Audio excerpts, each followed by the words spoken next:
रोहा शहरात प्रथमच शिवसेना शिंदे गटाने भव्य दहीहंडीचे आयोजन केले होते। तालुका प्रमुख ॲडव्होकेट मनोज कुमार शिंदे यांच्या नेतृत्वाखाली पदाधिकारी आणि कार्यकर्त्यांनी या दहीहंडीचे उत्तम प्रकारे नियोजन केले। या स्पर्धेसाठी एकूण 9 लाख रुपयांची बक्षिसे ठेवण्यात आली होती।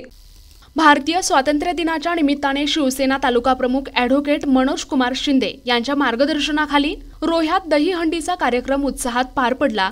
या कार्यक्रमाला प्रमुख पाहुणे म्हणून अलिबाग रोहा मुरुड विधानसभा मतदारसंघाचे आमदार महेंद्र शेठ दळवी उपस्थित होते। त्यांच्यासोबत शिवसेना नेते छोटम शेठ आणि अलिबाग तालुका प्रमुख अनंत गोंधळी यांनीही हजेरी लावली।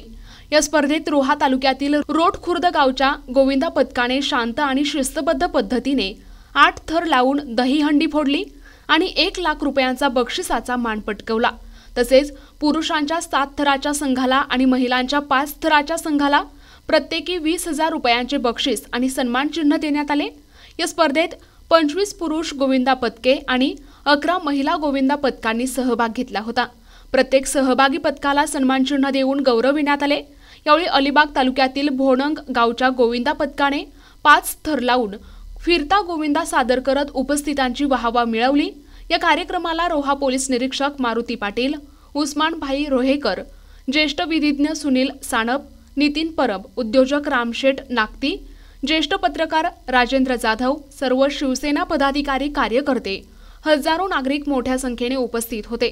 उत्तम नियोजनाबद्दल आमदार महेंद्र शेठ दळवींसह इतर मान्यवरांनी आयोजक ॲडव्होकेट मनोज कुमार शिंदे यांचे कौतुक केले। एक हंडी फोडण्यासाठी आम्हाला काय वेळ लागणार नाही आहे। खेळामध्ये कोणी राजकारण आणू नये असं माझं व्यक्तिमत आहे। आम्ही सगळेच मंडळी आम्ही बैलगाडीवर प्रेम करणारे आहोत, क्रिकेटवर तेवढेच प्रेम करणारे आहोत। छोटमकडे पण क्रिकेटचे भव्य सामने होतात, माझ्याकडे पण होतात। पुढल्या वर्षी आपण 2 4 व्हीलर गाडी देणार आहोत। हा जनतेसाठी खेळलेला खेळ आहे आणि खऱ्या अर्थाने त्याच्यामध्ये राजकारण आणू नये। पण नेहमी आपण बघतो की या पूर्व भागामध्ये कुठलाही एखादा कार्यक्रम असला त्या ठिकाणी आम्हाला का बोलवत नाही आहे, आमचीच उपस्थिती पाहिजे।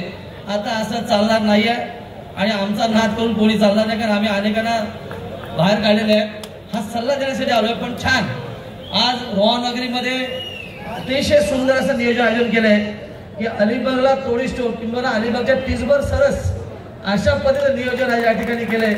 पुढल्या वर्षी याच्यापेक्षा जास्त अतिशय चांगल्या पद्धतीने हा खेळ या ठिकाणी खेळला जाईल। खरं तर महाराष्ट्र राज्याचे मुख्यमंत्री माजी मुख्यमंत्री आदरणीय शिंदे साहेबांच्या सरकारच्या काळामध्ये याला साहसी खास दर्जा दिला। खरं तर लाडकी बहीणचे जनकच शिंदे साहेब आहेत, त्याचं पण श्रेय कोणी घेऊ नये। या सगळ्या गोष्टी साडेसाला पण खेळ असला की आपण राजकीय बोलू नये।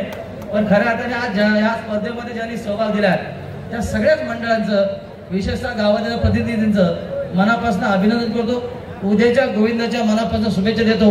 उस्मानजी रोहेकरांचं नाव घेणं थांबलं, कारण आमचे ज्येष्ठ नेते असे अनेक मंचावरील नेते आहेत की त्यांचं नाव घेणं आता शक्य नाही, कारण आपण खेळाकडे बघणार आहोत।